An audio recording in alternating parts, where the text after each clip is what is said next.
Welcome to Moments of Change. I hope you are as excited as I am.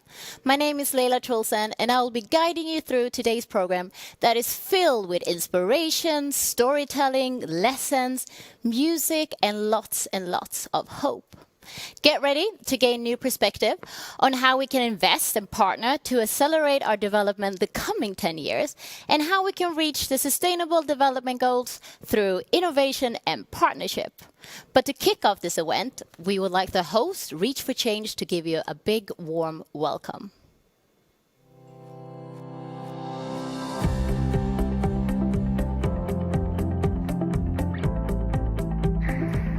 Hello. From Ghana, my name is Solomon. I'm the country manager at Reach for Change.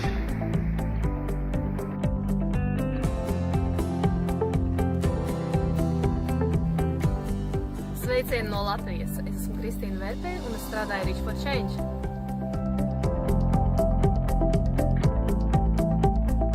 Bonjour du Sénégal, je suis Mayassine et je travaille pour Reach for Change.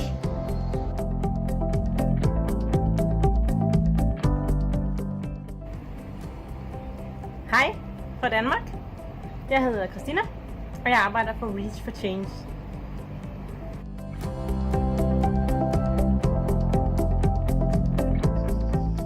Bog iz Hrvatske. Ja sam Marija i radim za Reach for Change.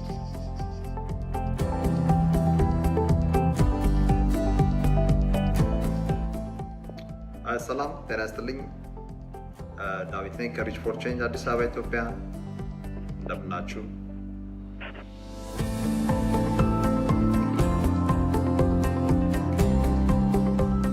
Здравейте от България.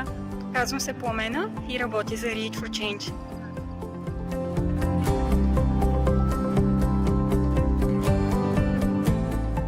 Привет из России. Меня зовут Катерина Никитина, и я работаю в Reach for Change.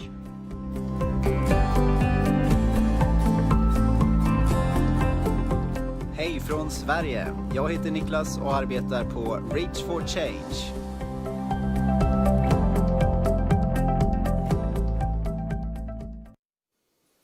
Hallå och välkomna.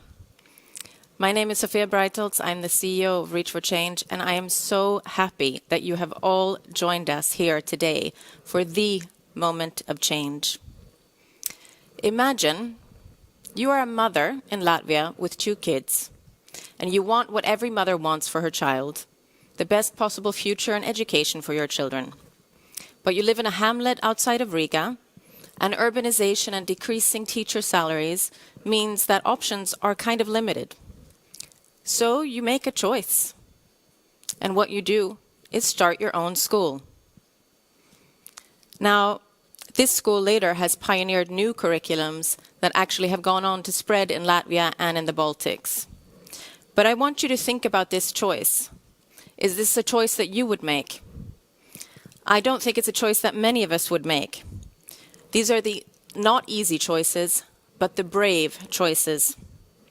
They are the true choices of social entrepreneurs, and they are making them every day. They make up the moments of change that occur every day, from the small mundane things to the large, pivotal, life monumental moments. And together, they do create a movement. These choices have led to the creation of educational apps in Tanzania that have revolutionized access to education across remote areas.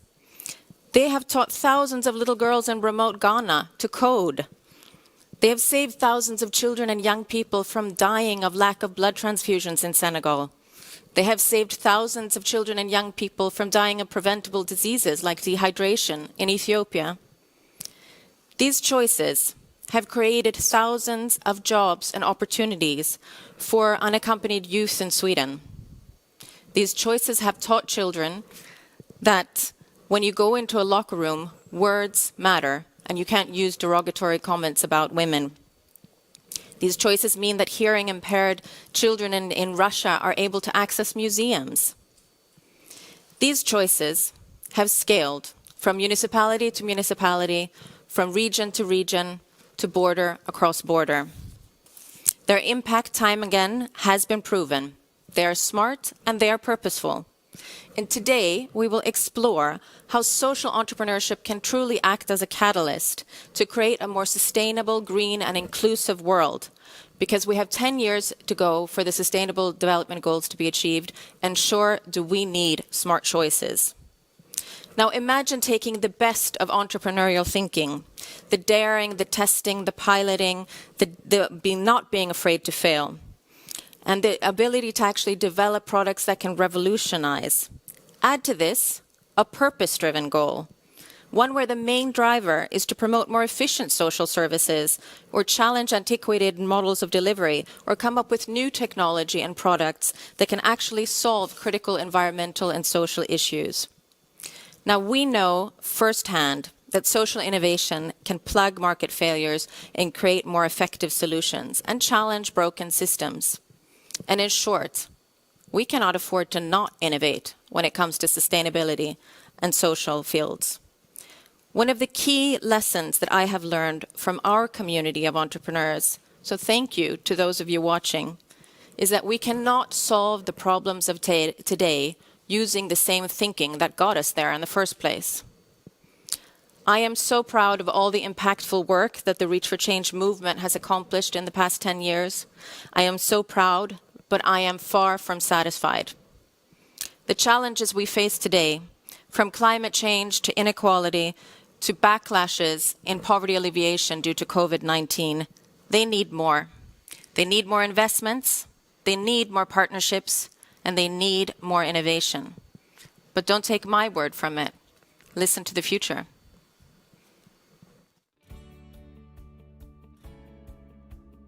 Todos los niños son iguales, si son niñas o niños, pero todos son iguales, así que en todos los países tienen que hacer lo mismo.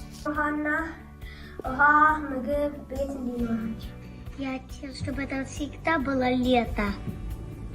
А еще? Чтобы я купалась, и когда я мой дедушка и моя бабуля увидела. Inga krig. Alla skulle få ha det bra. Vi båda sällan med dina I pray so that coronavirus can go away, so we can go out and see all our friends and go to school. Hello, my name is Oliver, and I give all in the world kids toys. Mat och vatten. Mat och vatten. Mat och vatten. It's like you are not much. Nothing but. I would like to give one of my toys, like my transport car and one of my sports car, and the ball sliding toy. And that's what I want to give to everyone. Alltså glittepennor till flickor och en vanlig penna till pojkar. Mat. Música, porque música casi todos se sonrían con. Gracias, Maria. Ciao. Thank you, Sophia. And I think we will all try our best not to disappoint the children we just heard. And this event won't disappoint either. In the studio, we have a great small audience that are following the COVID-19 regulation. But over there where you guys are, we have over 500 people registered from over 34 different countries around the world. Azerbaijan, the US, Rwanda, Liberia, and the list goes on. You guys are all from different sectors as well. Social enterprise, public institution, corporates, and philanthropic foundations, which is amazing. And with all those different perspectives, we would like to hear, what do you think of when you hear the word social entrepreneurship? So in your window, you should see a little reply box. And if you can't see it, perhaps it's because you've got this live screen on full screen. So try to exit full screen and you should see a little pop-up there. And I think you guys got it now. So type in a few words that you think of when you hear the word social entrepreneurship. And as we gather your thoughts, I'm happy to introduce our first keynote speaker. Her Royal Highness Princess Sofia from Sweden. Ladies and gentlemen, we all have moments in our life that defines us. Moments where we can choose to protest an injustice, act with kindness, learn something new, or open our hearts, or right a wrong. These moments not only shape who we become, but they also shape the world we want to see. Together, these moments can string together to build movements and ultimately create change. And today, we need change. 385 million children across the world are still living in extreme poverty. Inequality levels are rising, and in every crisis and conflict, children are the most vulnerable. I believe we all have a responsibility to act to create the kind of future where our children and young people can thrive, not just survive. And we need to seize the moments that life presents us with. For me, that moment came when I traveled to Ghana and volunteered at a children's orphanage. I asked myself the question why we are only treating parts of the child, providing food, water, and shelter, when we needed to look at the whole child, their mental well-being, their ability to play, their families, if they were lucky enough to have one, and their community. In 2010, my co-founder Frida Westerberg and I started a holistic community and children's center in a township outside of Cape Town, South Africa.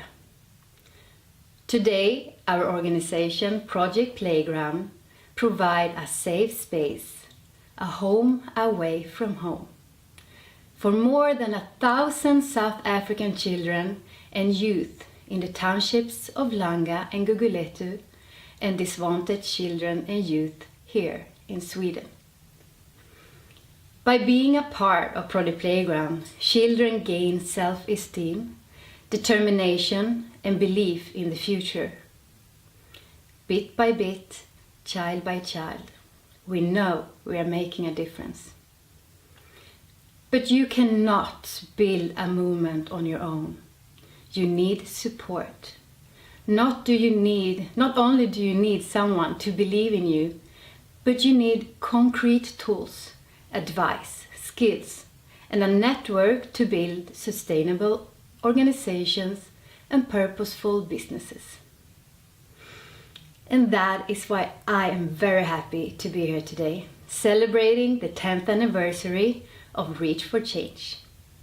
This is a chance for us to honor all the change leaders and social entrepreneurs in their network. But it is also a chance for us to recognize that there is much more to be done. I wish Reach for Change and its community the best of luck with their very important work. Thank you. Thank you, Princess, for sharing your thoughts on moments of change. I'm really curious to hear what you guys wrote in the little box when I asked you about social entrepreneurship. And I think you can see on your screen as well, sustainability, impact, equity, heroes, passion. That's a very nice word. It's freedom, future, resilience.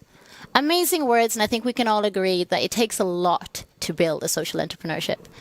Someone who's very well versed in social entrepreneurship is Sarah Damber. She is a social entrepreneur, and she's also one of the founders of Reach for Change. I'm really excited today to be sitting here with the founder of Reach for Change, Sarah Damber. Welcome. Thank you. How does it feel to be sitting here 10 years after Yeah, I mean, so much had happened. I remember in the beginning, in 2010, people, I mean, all the colleagues in the different companies, they said to me, this is too complicated. Social entrepreneurship, no one understands what it is. And we even did a survey, and it was less than 2% of the Swedish people who have heard about the term social entrepreneurship. So, and also like children and innovation, they thought this is crazy, no one will apply. And then like a couple of months later, I had nearly 2,000 people applying. So there were, as I really always thought, a lot of ideas. They needed support. And one cornerstone of Reach for Change's work is also to partner with different sectors. When you look back now at the different collaborations, has it been hard? What's worked well? What do we need to do more of in the future? I really wish for the corporate world to sort of to be able to stay longer and support more and understand that we need to be professional to be able to change people's life, and we need to sort of help the social sector and the NGOs to become more sustainable, not only work with projects. And also I think the corporate world to use their skills and their expertise and their networks and contacts and resources and combine that with the best ideas in the social world. I mean, that's what I always believed in, and that's also what we have seen within Reach for Change. Also getting like the mindset of like corporate CEOs to think about child rights. I mean, I think I have a lot of great moments of discussions with CEOs. I mean, they do have a lot of power, they do have a lot of resources to get them to understand when you take a business decision, you should also respect children's rights. I mean, for me, that was so powerful when I realized that you can really sort of course, change the understanding from also the business perspective. What are you most proud of? What is your most proud moment at Reach for Change? Yeah, it's a lot. I think also entering markets where everyone told me this will never work here. Social entrepreneurship movement will never be able to sort of grow in this kind of context. And we managed to launch program, and they are strong programs there in these markets now. I also, of course, all the amazing social entrepreneurs and their brilliant ideas and their bravery and their ways of really sort of putting themselves out there and standing up for challenging issues and maybe going against government and going against sort of the public to really sort of fight for what is right. Many moments that have launched a movement. Yeah. Thank you for being here today, Sarah. Thank you. Thank you, Sarah. Being able to follow your vision and proving your surrounding wrong, that it is possible to create change, must be a very powerful feeling, and a feeling I'm sure that many of you viewers can recognize as well. During this event, you'll have the ability to write any thoughts, reflection you might have in the chat box that you see on your screen. It will just be a great way for you guys to converse with each other as well. Like I said, there's over 500 people watching. These 10 years have been full of monumental change and monumental moments and change as well, to be honest. So what have we learned? I would like to introduce Richard Gorwett. He's the Director of Program and Impact at Reach for Change, and his team members from Croatia, Ethiopia, and Sweden. Thanks, Leila. Hi to all of you there in the studio in Stockholm and to everybody else watching this live stream around the world. As Leila mentioned, my name's Richard Gorwett and I am the Global Program and Impact Director here at Reach for Change. I actually joined the organisation back in 2013 and since then have had the great joy of working with our teams, our partners and our entrepreneurs across the entire operation.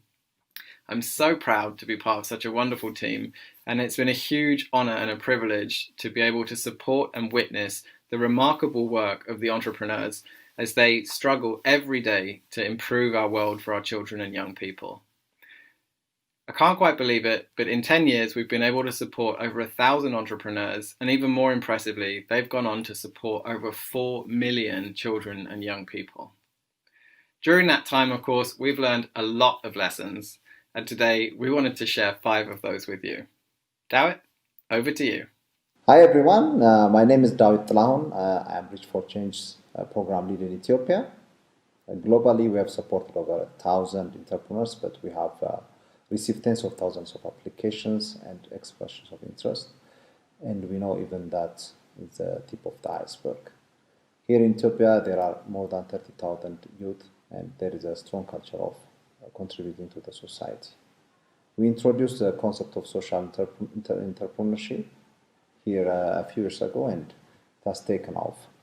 Almost everybody here has an idea of how to tackle social challenges, but relatively few have the tools or support to make those ideas a reality.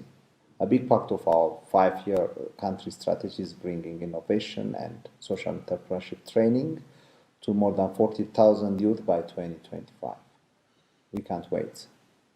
I'm now very pleased to hand over to my wonderful colleague Maria in Croatia. Thank you, David. Hi everyone, my name is Marija Mažić, Reach for Change's country manager in Croatia. I once heard it said that incubators had limited value, that those who can succeed will succeed anyway, and those who can't won't. Having worked with our entrepreneurs here in Croatia for several years now, and with more than 90% of the entrepreneurs we have supported globally still in business, I think it's safe to say we have busted that myth. Here in Croatia, we have supported 16 social entrepreneurs so far, and all of them are still going strong and improving lives of children. From the feedback they've given us, we know that for some of them, the incubator increased their profile and credibility. For others, the support around their business models and strategies has been transformational. And for others, the network we're able to provide has been key. In the words of one of the change leaders, the Reach for Change incubator was essential to our work, connected us with others, and we learned a lot from the very amazing and supportive Reach for Change team. Thanks, everyone. That's it from me. Now over to you, Niklas. Thanks, Maria, and hi, everyone. I'm Nick Wahlberg, Country Manager of Sweden. Now, another myth that I want to talk about is the narrative of the individual entrepreneur hero.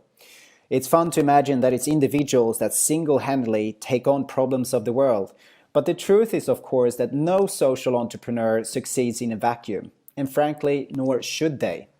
When issues as important as the health and well-being of our children and young people today, we all need to pitch in to help interventions that work to go as far as they can. In Sweden, we learned that when people do pitch in, magical things happen.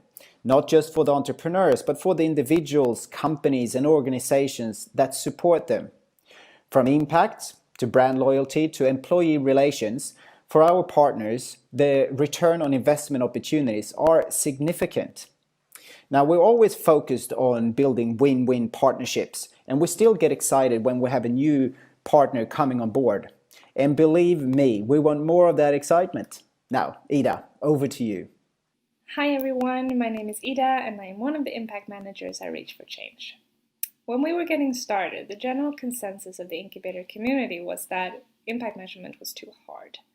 However, we learned quickly that without sufficient data, we had to rely on assumptions and guesswork to improve. So early on in our journey, we decided to invest in impact measurement. Now, we were lucky enough to have partners such as HSS who really backed our ambition in this area, and the benefits have been massive. Among many other things, the data we collected drove the development of our proprietary development tracker, which provides a development framework for all social entrepreneurs we support to follow. Our investment has led us to become one of the leading organizations in the sector when it comes to impact measurement, and it's great to now be able to pass on our knowledge and expertise in the area through our M&E trainings and consultancy offerings. Over to you, Gayatri. Thanks, Ida, and hi everyone. My name is Gayatri Ratnavelu.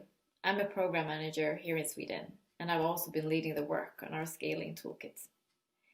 Since day one, Reach for Change has been committed to the pursuit of impact at scale. From potential to scale being part of our investment criteria, to expanding to 18 markets within our first few years, we've always been driven by a desire to create as much impact as possible. Just as for the entrepreneurs we support, achieving this goal starts with a shift in our mindset. It's good to deliver a product or a service to 1,000 children, but how can you deliver it to 100,000 or 1 million? It's good for us to have supported over 4 million children over the past 10 years, but how can we now support 30 million plus over the next 10?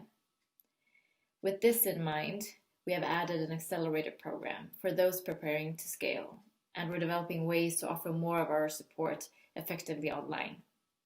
We're also looking into joint ventures where we can combine forces with others to multiply our impact.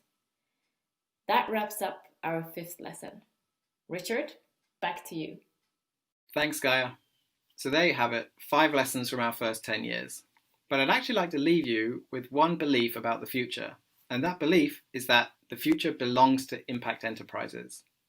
As Sarah mentioned earlier, when we were first getting started, hardly anyone had even heard of the concept of social entrepreneurship. The term's now widely known, but more importantly, deeper shifts have also been taking place. Consumers, employees, and investors are becoming increasingly demanding about the organizations and companies that they buy from, work for, and invest in. So whilst the current operating environment for social entrepreneurs may still be tough, we believe the market opportunities for them will continue to grow exponentially. Yes, policy and support infrastructure have a lot of catching up to do, and we'll be working tirelessly toward that, but we also believe it's inevitable that they will. Because of this, we believe the impact potential for impact enterprises truly is limitless. And we're just getting started. So bring on the next 10 years. Thank you to Richard and the team for those lessons. It's definitely important that we reflect on what we need to do more of in the future, as well as what we need to do less of.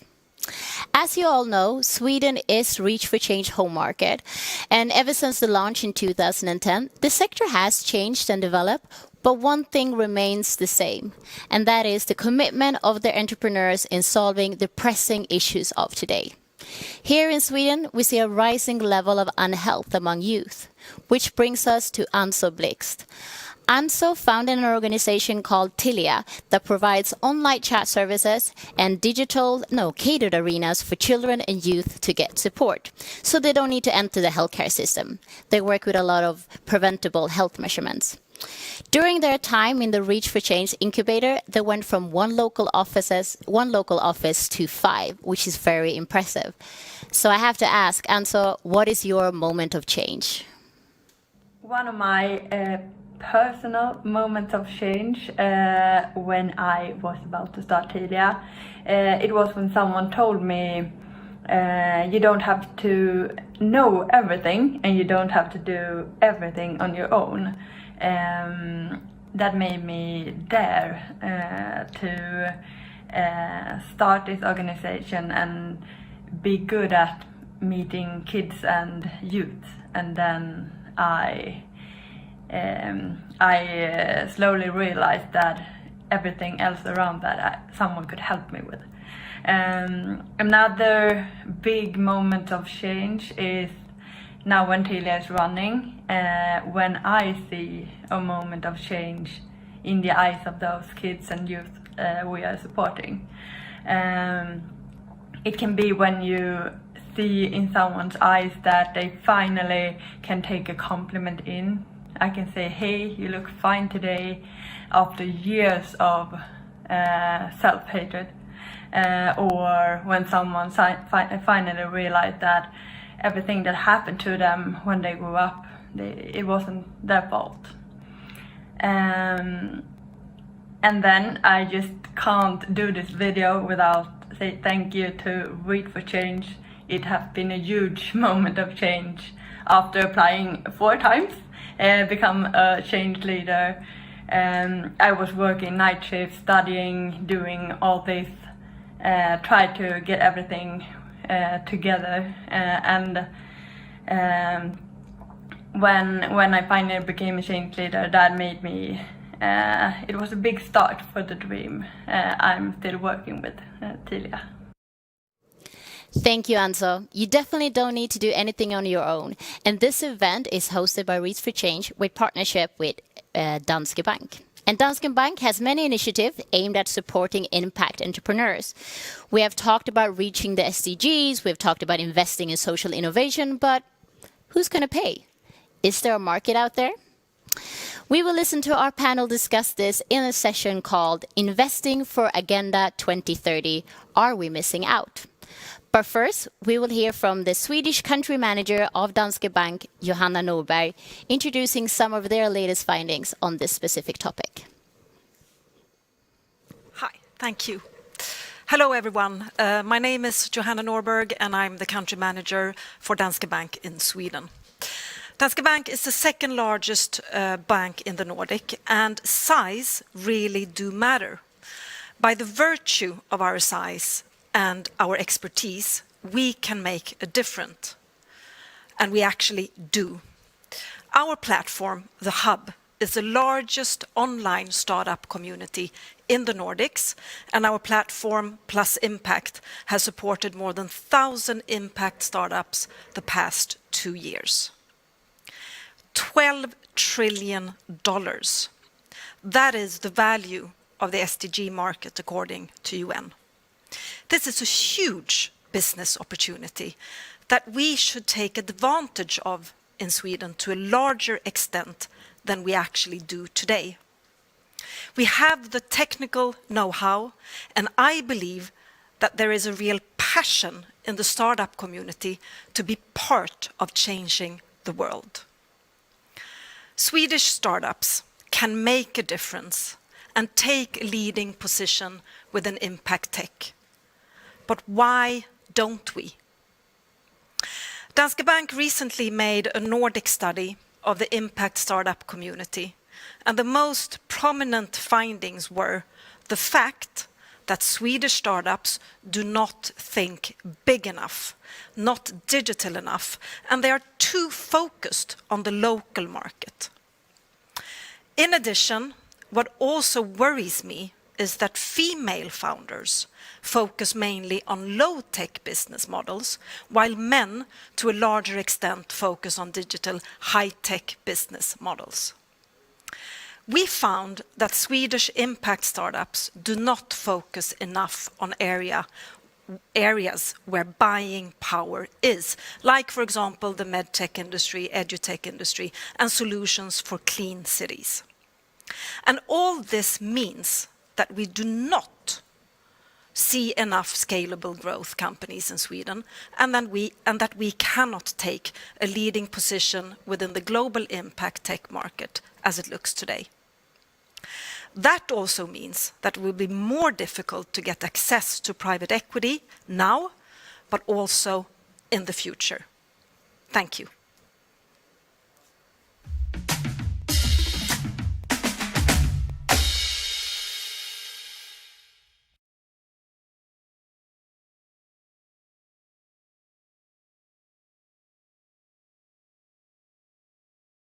Heard a lot of great examples today about fantastic ideas and innovation, but the key is, where is the market for this, right?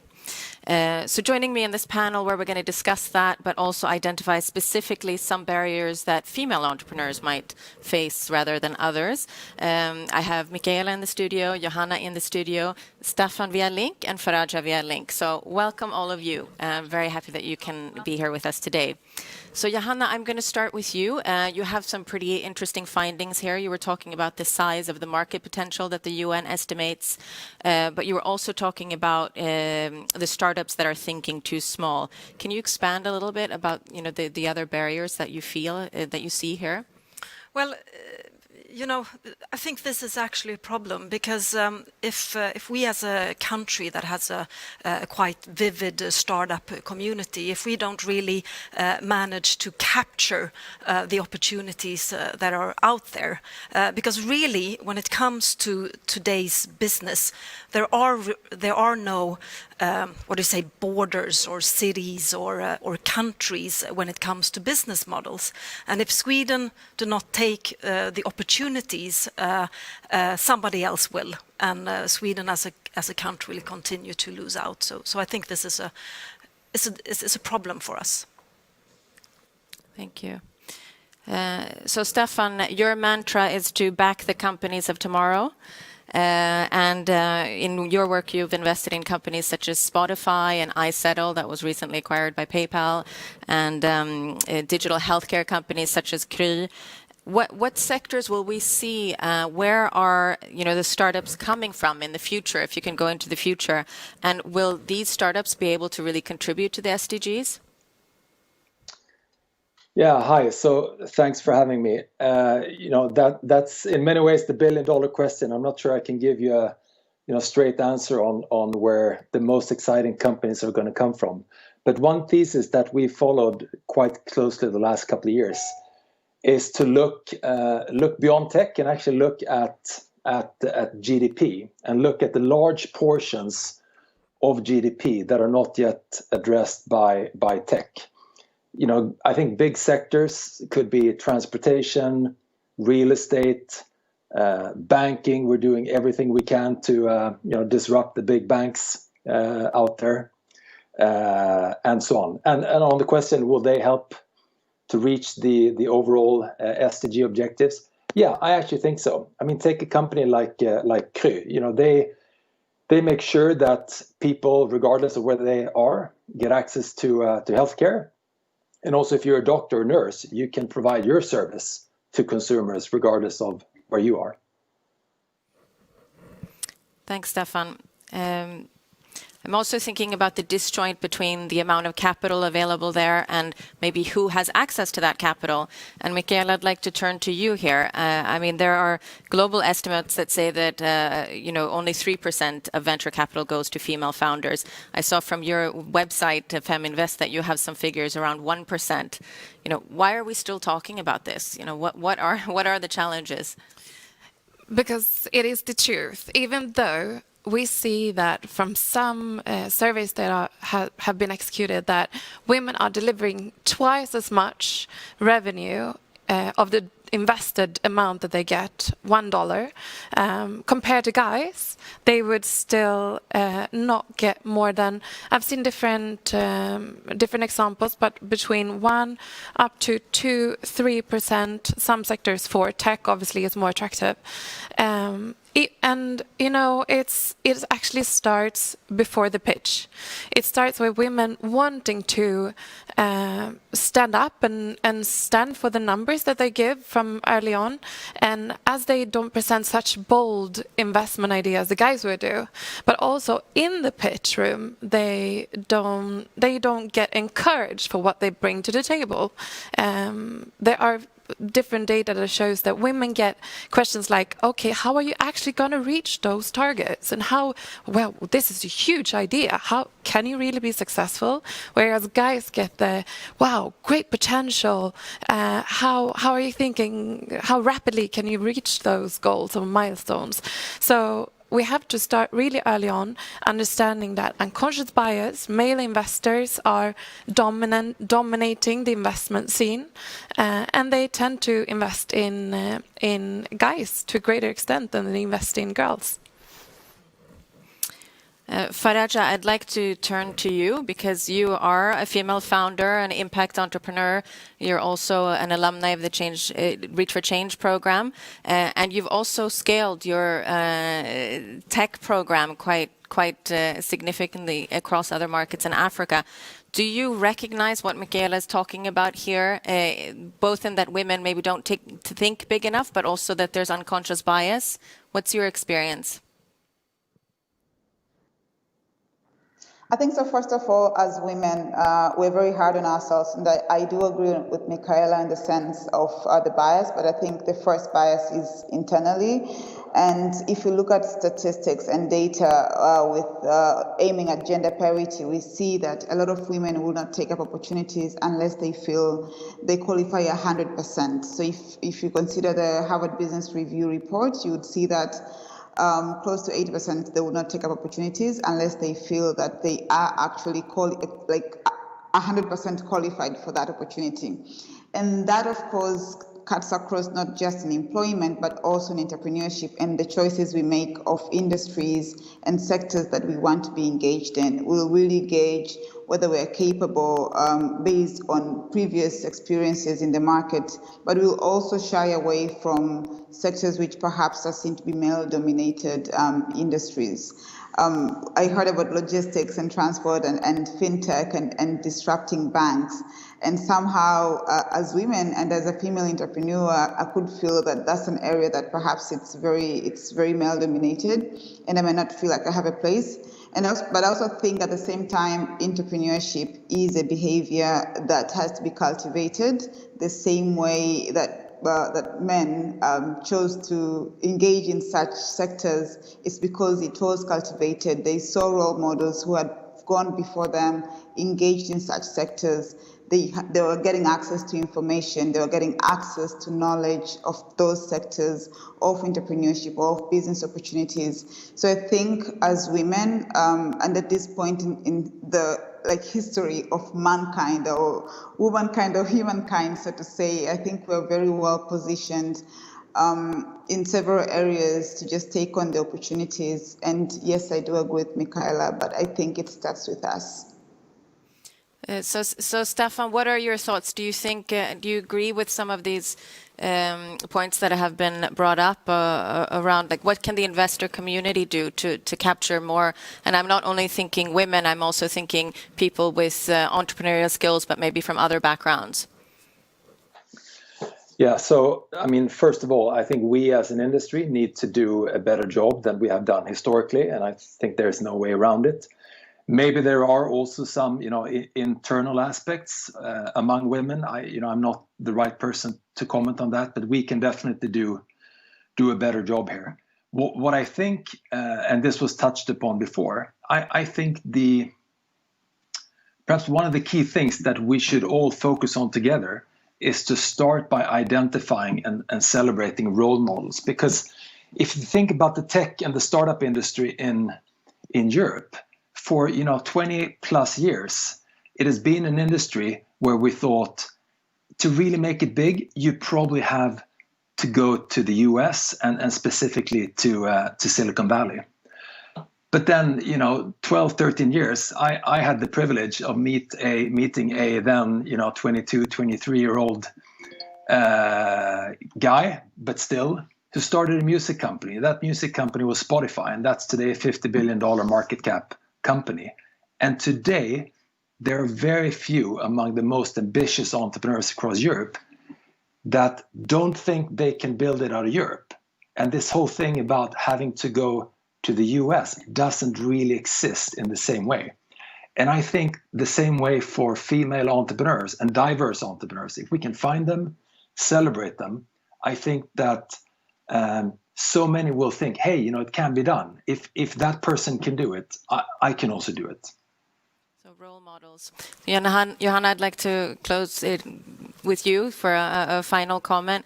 Role models, one aspect of the equation, but how do we encourage more impact startups to really think big now when we have these immense challenges that we need to find scalable solutions for? Well, I think that just by identifying the root causes when we look at the startups today, and also, if we're going to cultivate female entrepreneurs or female role models, we need really to look under the hood and not only fall into looking at the statistics, like the amount of women in leadership teams or how much money actually go towards female entrepreneur, but really look under the hood. And we can see a fact that women are more towards starting low-tech type of companies. So we need to start to also give advice for the startup community when we see women, think bigger. Don't think low-tech, think high-tech and think outside the normal boundaries. So we need to start to guide and educate and help to be able to cultivate the role models needed. And it's not only for women then, but for the whole community to think big, think larger, think digital. So really you need to look under the hood and not only look at the statistics. So thank you to our panelists. So it's high tech, but also new sectors, and maybe a little bit of work with those sectors also that are traditionally maybe more male dominated than others. Michaela, do you want to have a final piece for us to share? Yeah, Take away. I would say to the female entrepreneurs out there, go and grab those successful entrepreneurs that actually has got the capital and pick their brains. What did they do? It doesn't matter if they are male or female, but if you know what you want and what you are going to go for, go and look for those examples and role models. It doesn't matter if they're male or female, and you will learn a lot.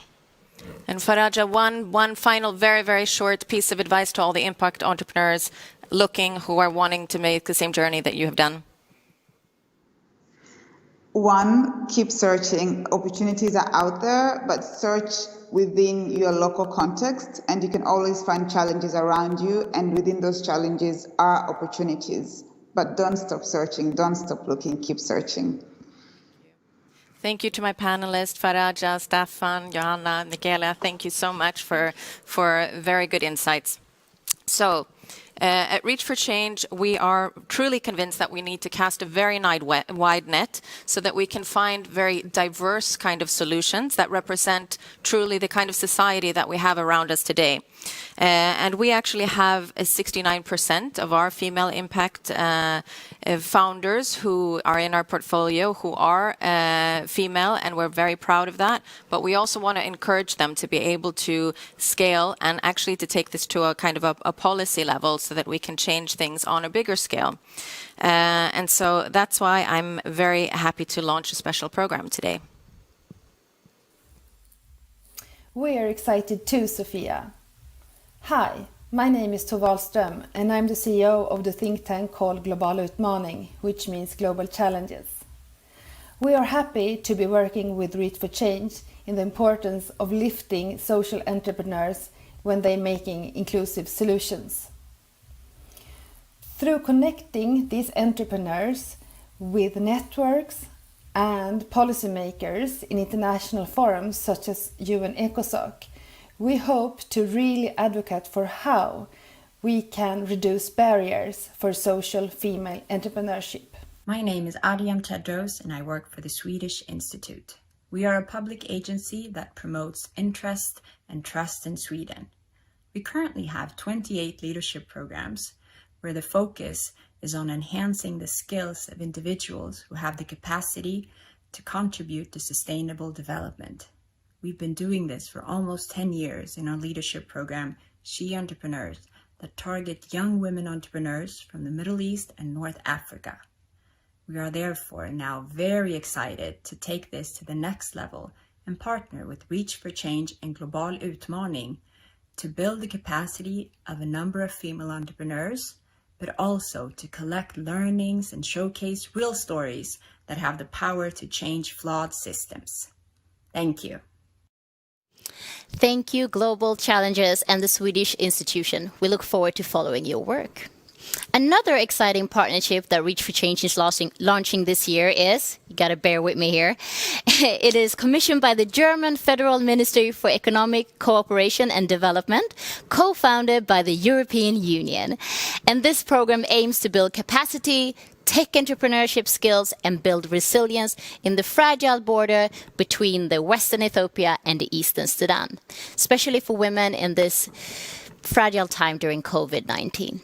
And speaking of the pandemic, I don't know about you guys, but I've really missed live music. So I am really glad to be able to be joined by the fantastic musician and peace activist Ebo Krodum. Ebo came to Sweden from Sudan in 2010. He's using his music to deliver messages of peace, hope, and harmony. I had a chance to listen in to him and his friends before we aired this, and I have to say it's absolutely magic.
You see, I promise you, there's not more than 50 people in here, even though it sounds like that, because Evo and his crew was fantastic. Thank you very, very much. I actually got one of those drums at home, but I definitely don't sound like that. So, Reach for Change has been working in Ethiopia for over 5 years. And as we have seen in many other countries I'm sorry, I can hear myself double in the air. Thank you. As we have seen in many other countries where social entrepreneurship was unknown, we now have ecosystems in place that can push the sector forward. So I think it's time we head over to Ethiopia, where Reach for Change is supporting Mudai with the support of the IKEA Foundation. Mudai Mituku runs the Fresh and Green Academy with a successful injera business with profits that goes to supporting and training unemployed mothers and providing education and housing for their children. My name is Mudai Mituku. I'm a founder of Fresh and Green Academy and Mudai Charity Association. It's all starting 21 years ago. I was running the school, several both paying and non-paying parents. Students we have from the most disadvantaged community, when even have struggled earn the daily bread. One day, the parents of paying customers come to my office. They will take out of the kids from the schools. If continue teach the poor children with their kids. But inappropriate because of the paying customers. We are one of the keep my school running financially. But I decided to keep the children with the means of education. Now I supporting more than 600 children and 600 mothers, our charity and the business. I'm looking back to my really happy with the decision because I provide me with the opportunity of supporting more than people. I haven't dreamed of the beginning. Thank you. Thank you, Madai. What we have understood from these stories that is without partnership, it is very hard and we've got limited options for social enterprise to scale. But we will also miss out on a lot of win-win collaborations. And this is something we will discuss in our next panel. Reach for Change was founded over 10 years, exactly 10 years ago actually, by social entrepreneur Sarah Damber, who we heard earlier in this program, together with Stenbag Foundation, Kinnevik portfolio companies Tele2, MTG, Nordic Entertainment Group, and Millicom. But before we jump into the panel, let's watch a short film on Reach for Change co-founders where they explain what partnership means to them.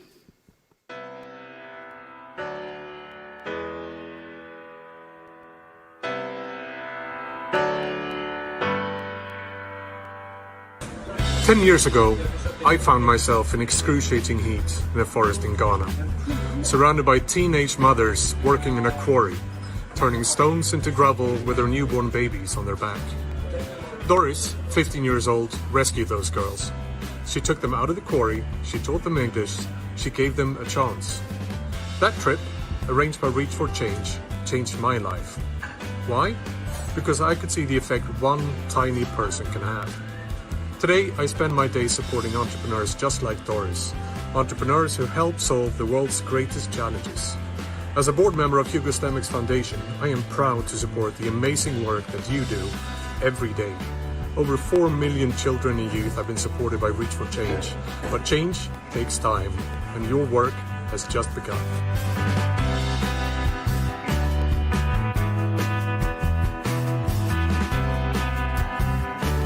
I believe in entrepreneurship as a catalyst for change, and this goes very much hand in hand in what Kinnevik is doing. We back founders, entrepreneurs, and challengers when they create great businesses. And to leverage this expertise with Reach for Change ability to source the local change leaders, the grassroots heroes, and grow them, empower them to create an even bigger impact. That's what makes this partnership so strong and so unique.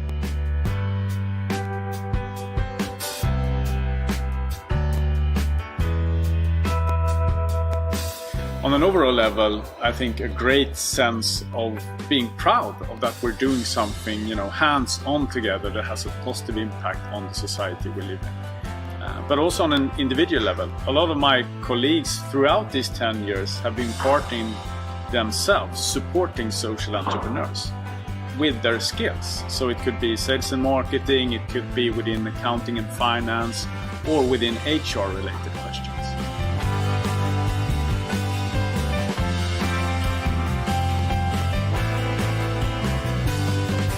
For me, I have understood more and more that we can all do something. We as individuals and we as a company such as Tele2. And also the important role that companies play in making a difference to the society. And we also have a role to support the smaller startups, social entrepreneurs, like the change leaders, in enabling them to make the difference that they have the ambitions to do. One specific memory I have since I joined the board of Reach for Change is when we had this event, Partner for Change. And all the change leaders were gathered all around the world. And they were in a room and they stood up one by one and told their personal story and how everything that they've made actually changed so many people's lives. And for me, believing in change, that was a religious moment.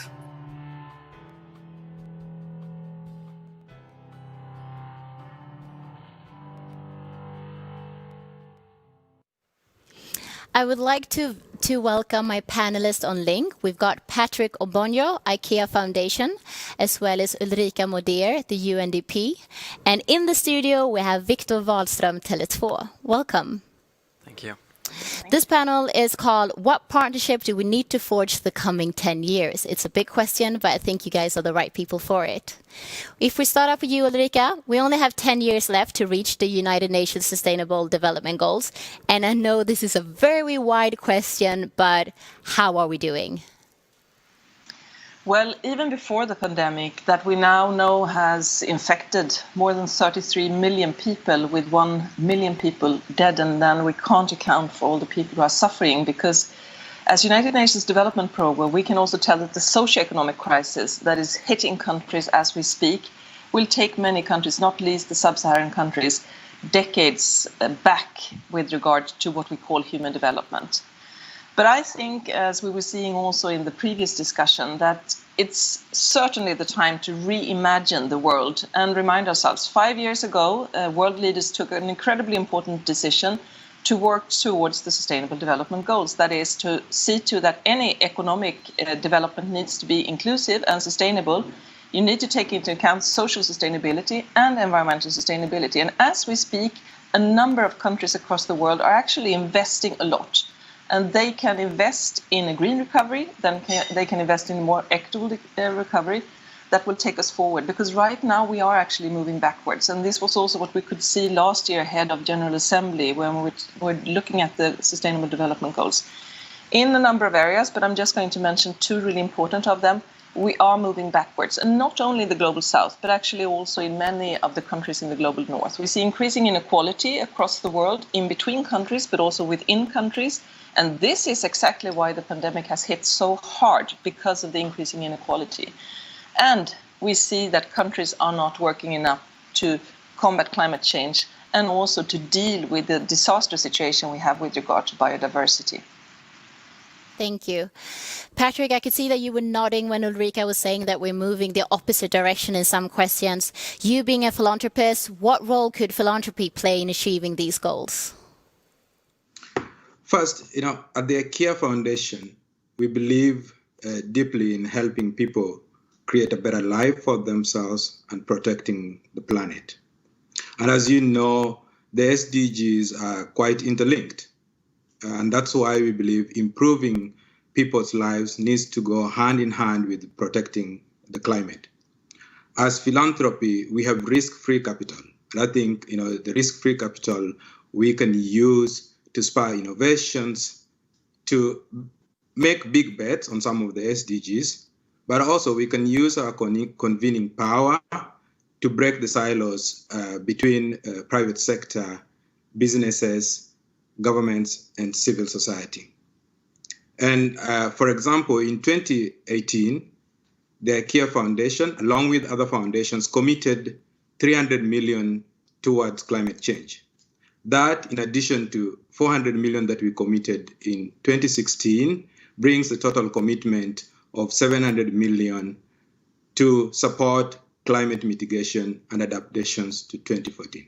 And I think the most important thing in this commitment is not how much we committed, but the fact that, IKEA Foundation, together with other foundations, made a broad commitment to climate change. And that's the power of philanthropy. It definitely takes a lot of commitment. Victor, is businesses doing enough? You work in the telecommunication industry. Do we need to make large shifts if we are to be on track of achieving these goals? I absolutely do think we need to make large shifts, and I don't think we're doing enough. As Ulrika just said, there's much more to be done, and we're even moving backwards in some of these areas. So we definitely need to do more, and we also heard the previous speakers saying that there's both an untapped potential, but also in my mind there's a lot for more mature companies like ourselves to make a shift, a bigger shift, and maybe a faster shift than we expected before. So yes, definitely more to be done. Well, then I want to ask Ulrika, a lot of people are saying that we're moving in the wrong direction. You're saying the same thing, but will we reach it? Is it possible to change gear now? It is certainly possible, and I think it's also time for us to remind ourselves that the past decades, billions of people have been lifted out of extreme poverty. Now we have 100 more million moving into extreme poverty. But we can, if we will, we can also enroll kids in school. This we have proven, not least also the number of girls that we have seen in school. But now 9 out of 10 students in many sub-Saharan countries that have lockdowns are not in school. So yes, we can. And I think what's important now is to really once again look at the Sustainable Development Goals and really show that as we invest and we need to create more jobs for people and livelihoods for people that are sustainable, we can do that in a way where we also combat climate change and where we invest in biodiversity. So there are huge possibilities. I mean, IRENA, partner to UNDP, has just come out with a report where we can see that we can easily, with not that much of funds, quadruple the number of jobs in renewable energy, for instance. So there are so many opportunities out there. There are so many ideas. And as we're talking about partnership, I think this is really also the time for the partners to come together. I mean, both the research community, but also the multilateral organizations such as the UN to create that platform, and also work then very closely both with the private sector and also philanthropy. There are so many ideas out there. There is so much knowledge, and we just need to invest and do it together. You're talking about a lot of potential. So, Victor, I would like to ask you, does working on the SDGs make good business sense today? I think it does, definitely, and I think it probably should for more companies. But it's really about bravery as well to maybe let go of old business models, old ways of thinking, and really daring to do new things. And I think collaborations and partnerships is really the key to getting there. And we've heard a lot of speakers saying before as well that there's a lot of untapped potential that we need to get into. Yes, we can do more once again. I see there's a thread when we're talking about untapped potential. But Patrick, do you have any examples of concrete on-the-ground initiatives that are creating impact and ultimately will take us in the right direction in the coming 10 years? Absolutely. First I want to just concur with, the two speakers, Ulrika and Victor, around, the need for unprecedented collaboration. And I think this has been manifested in some of the partnerships we have. First, I'm very proud of the partnership that we have with Reach for Change, where we have supported more than 100 social entrepreneurs in Ethiopia to accelerate progress on eradicating poverty, SDG 1, but also improving educational outcomes for children, SDG 4. Lessons from these partnerships have actually taught us that we need to focus our strategies on supporting green enterprises that create meaningful employment opportunities that drive livelihoods outcomes for people, but also protect the planet. And I think here is a great opportunity where we can work together with the private sector, with governments, and with civil society to support social entrepreneurs that are creating new generational businesses that will accelerate the transition to a green economy that is more equal, that is fair for everyone. And that's a great example. I mean, we have other examples. For example, we have a partnership with Women Business, a coalition of businesses that are committed to catalyzing the transition to a zero carbon economy. And through this partnership, we brought in our convening power as a philanthropy who cares deeply about climate change, and the businesses brought in their unique technical expertise and innovation to drive change on this issue. And so far, this coalition has been able to drive 1,716 commitments on climate change by 1,323 businesses that represent a 24.8 trillion market capital in businesses. And so you see the power of collaboration in accelerating some of this change practically on the ground. Thank you. If we can just get one last line from Ulrika, how can we support and catalyze more cross-sector partnership? So I think it's happening as we speak. I think we need to do it at country level, close to people, and also close to governments who are looking for solutions desperately, and give them ideas how to turn things around, how to divest from fossil fuel subsidies and invest in social sustainable, in social security systems, for instance, that can uphold also people as they are in a crisis right now. So I think working closely in the private sector with entrepreneurs, but also then using the platforms and the knowledge platforms of the UN, where we can also provide a lot of ideas from our work across the world. United Nations Development Programme, UNDP, we are present in 170 countries.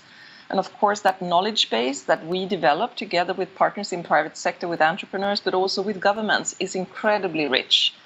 So please look at our website and look for the ideas also for partnerships and make use of the UN. We're celebrating 75 years today, and the Charter said 75 years ago, we the peoples. It did not say we the government. So the UN needs to be used by people. That was great last words. Thank you very much for all of your insight on partnership, and sometimes we definitely need to look at creative collaborations. Today, Reach for Change is announcing a podcast series together with Storytel. Take a look. Hello, welcome Jonas. Thank you. Great to have you here at our event celebrating our 10-year anniversary. So you're the CEO of Storytel, a major platform for audio streaming, for audiobooks. Do you want to tell us what you're doing with Reach for Change here today? I mean, we're doing this pod series and want to support your job in really transferring out all the important stories and messages around a positive, societal development. And that's where I see that Storytel, with our platform and our millions of listeners, can help in bringing those stories out to more people. Do you think that the power of storytelling can really inspire social change out there today? I know that it can inspire social change, and I know a story is really how you best can understand something that's being told. I think when you put it in the narration context, then it helps people to really get the message and understand why it's relevant. And today is really an exciting day because not only are we celebrating our 10-year anniversary, but we're also launching this partnership together with you, where we will be launching a podcast, which will be discussing really the kind of the world we're living in today, the current pandemic, but also the coming 10 years, what we can learn from the pandemic and what kind of stories we can take with us to inspire us all to change and to make a more green, more inclusive, and a more just a better kind of planet in the coming 10 years. So I'm really excited about this partnership, and don't forget to listen to the podcast. Please listen and then follow our stories on Storytel. Wish you all the best. Bye.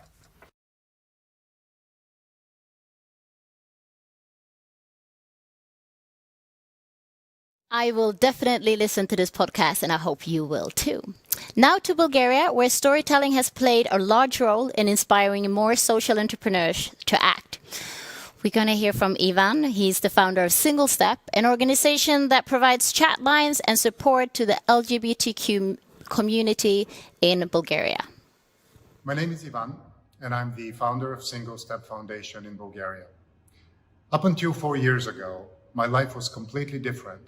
And if someone had told me that I would be living back in Bulgaria doing what I'm doing right now, I would have told them, no way. For many years, I was an investment banker in New York, but the story of a young man I did not know changed my life and made me move back to my native country. I was back home on vacation, and at a party, a young guy asked me if we could talk. He was nervous to be talking to a stranger, but he had nowhere else to go, no one else to turn to. Now, I'm an openly gay man, and I guess the only gay man this young guy knew. He had told his mom he was gay, and she had taken him to a psychiatrist to be cured of his disease. He ran away from home and tried to commit suicide. I was stunned. Just there, right in front of me, was a human being who was hurting, being rejected for who he was. And the courage he must have had to muster up to share something so personal with a stranger really shook me. I inquired, where does a kid like this find help when turning to his closest ones results in a suicide attempt? I was even more stunned that absolutely no such support resources existed in Bulgaria. One thing led to another, and eventually I returned to Bulgaria to establish a foundation to help the tens of thousands of teenagers like him. Single Step is now an established and respected organization which provides comprehensive support resources to LGBTI youth and their parents in the country. And very soon, we're opening our community center, in which I am right now, to be run as a social enterprise. But whatever we do, we still keep asking ourselves, do we help that one kid hidden somewhere in their loneliness and hopelessness? And if so, we know we're doing something good and right. Thank you. Thank you, Ivan, for that heartfelt background story. I now would like to welcome our second keynote speaker, this time live in the studio. Madea Said joined the talent and leadership program, The Good Talent. She is one of the change leaders, a photographer, art hostess, and a process leader at The Good Talent.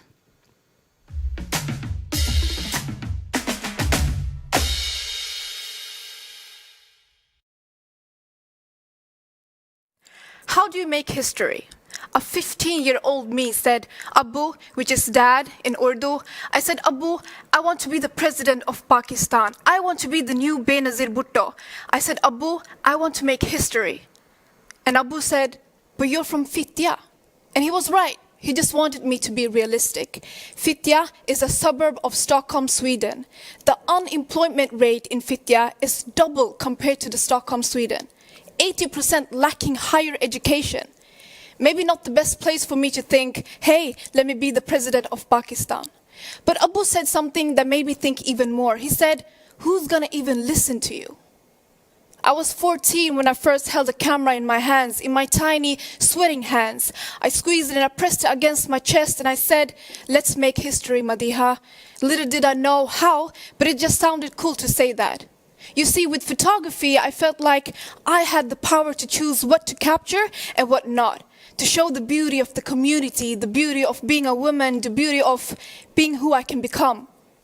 But who would listen? Maybe that doesn't matter. Maybe you don't need to listen when you have eyes to see. And with photography, I felt like I had that. But I probably wouldn't have, unless it was for my sister. My sister saw once a poster saying, do you want to win 10,000 krona? Guys, 10,000 krona equals to 1,000 euro. And without hesitation, she signed me up, without even telling me. A week goes by, and I work a night shift as a nanny. I get a call. With one hand holding a pamper and the other hand holding a tissue, I answered. Hey, you got a place at the Good Talents program for leadership and social entrepreneur. Your idea can win 10,000 krona. Hold on a minute. I get a place? I get to choose? Me? So much money, so many questions, but my heart said yes, and my tongue did its work, and I said yes. I said yes because I was ready to take over the world. I just had to figure out one thing. What is an entrepreneur? Who cares? They want me. First week at the Good Talents, and I'm already thinking, God help me. This is a cult. It was beyond my comfort zone. Ever heard of this exercise called Mazunga, where you scream ma and you end it with zunga? It was so awkward. It was awkward, but it gave me result. The program taught me how to structure my ideas and how to make them real. It gave me a platform to be creative, not only dream big, but also go big. So, how do you go big? How do you go big when no one wants to listen to you? Who would want to listen to a young woman from Fittja? They did. Who would want to give their money and their time to encourage the youth to believe in themselves? They did. And let me tell you, you do too. For all of you listeners, social entrepreneurs and investors, you do too. So, how do you make history? I've changed my mind. It's not about making history, it's about making the future. And today, with my dreams, with my camera, with my ideas, I'm here with the Good Talents to make the future. Thank you.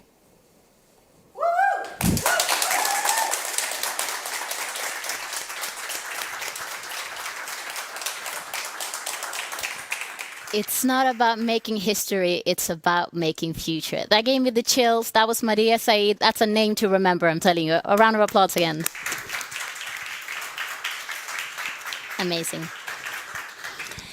In the coming 10 years, Reach for Change is looking to work with democratizing socially innovation and applying the successful methods in polarized, socially economically deprived areas in Sweden.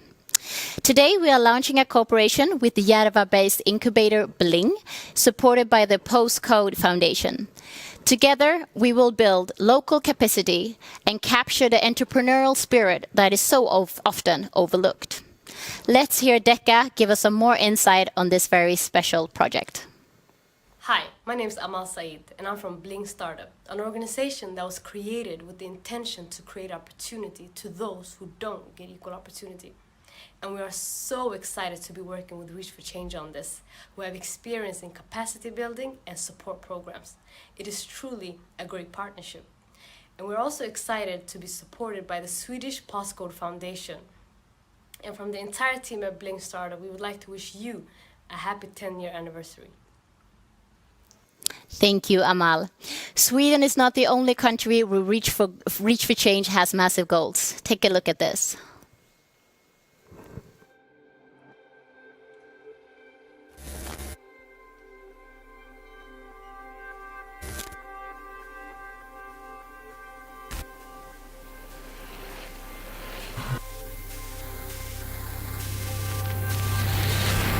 Stop. Ask yourself, what lies behind every great movement? A seized opportunity. A moment that in turn inspires others to act. And with action comes change. Mankind faces many challenges. Poverty, inequality, climate change. We need change. And we need people with ideas driven by moments of bravery. People who are not afraid to fail, who do not shy away from the uncomfortable. Change makers that challenge the broken system and the status quo in the world. We exist to help these people. For a decade, we have supported and pushed movements of change forward. We have empowered passionate doers to transform thoughts into actions, to turn ideas into businesses, to create movements out of moments. Our ambitions are high. We want to reach 30 million children and youth by 2030. We will build a global movement that transforms problems into solutions through innovation and the creation of social businesses for children and youth. To reach for change.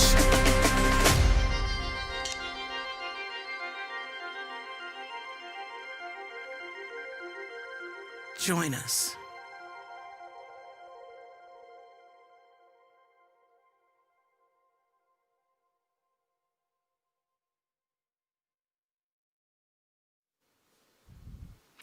So we are taking our cue from Madiha. We do not want to make history. We want to make the future.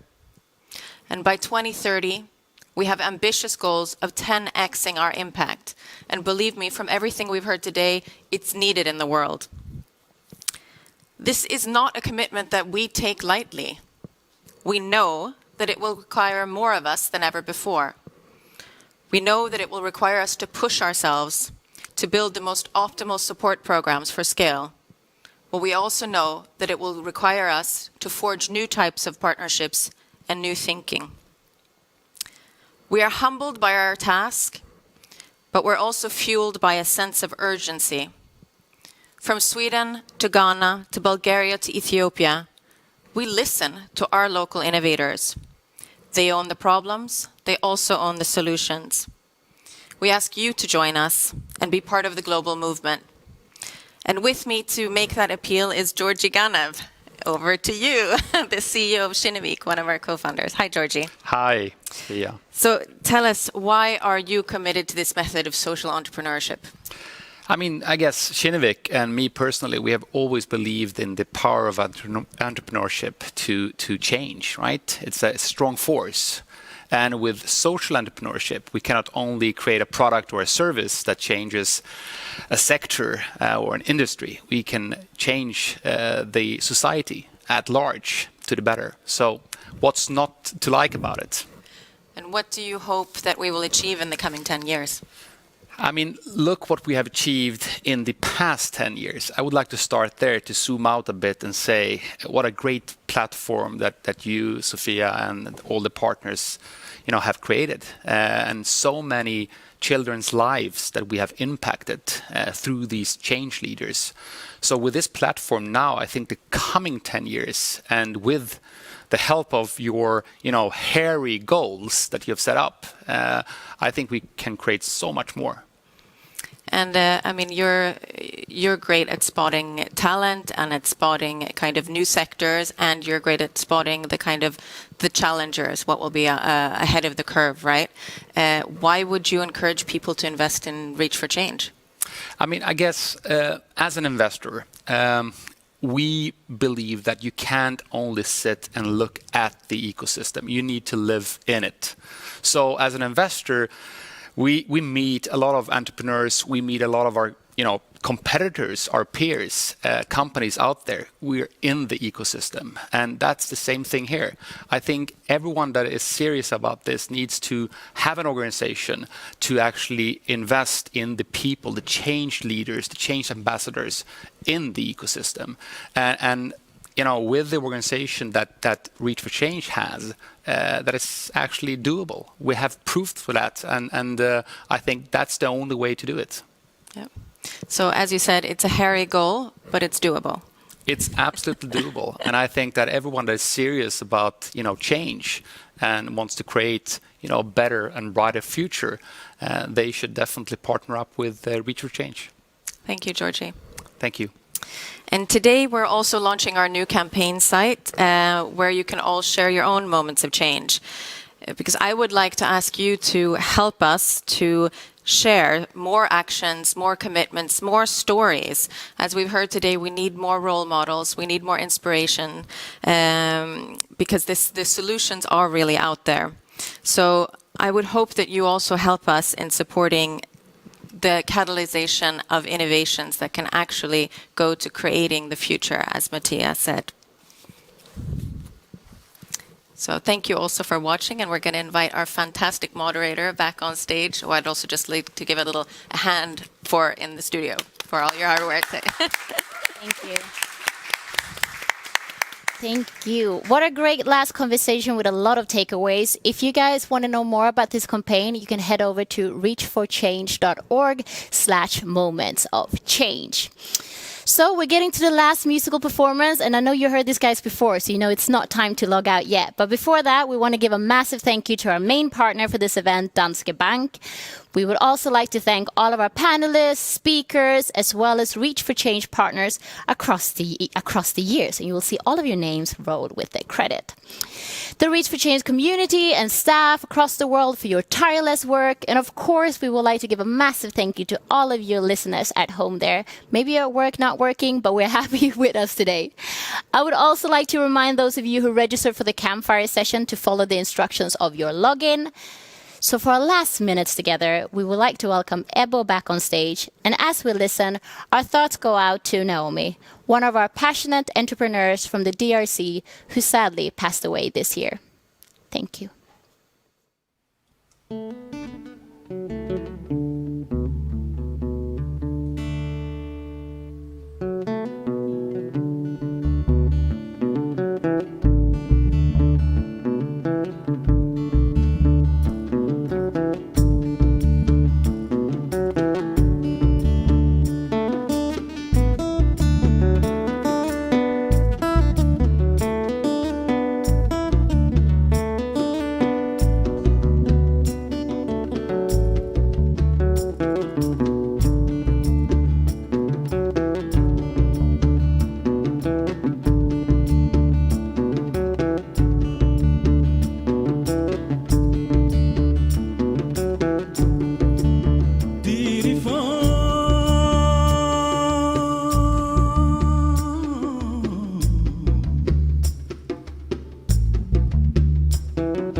لشرق سودان وجنوب سودان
سوداننا جنوب سوداننا وشرق سوداننا لغرب سوداننا لأمانة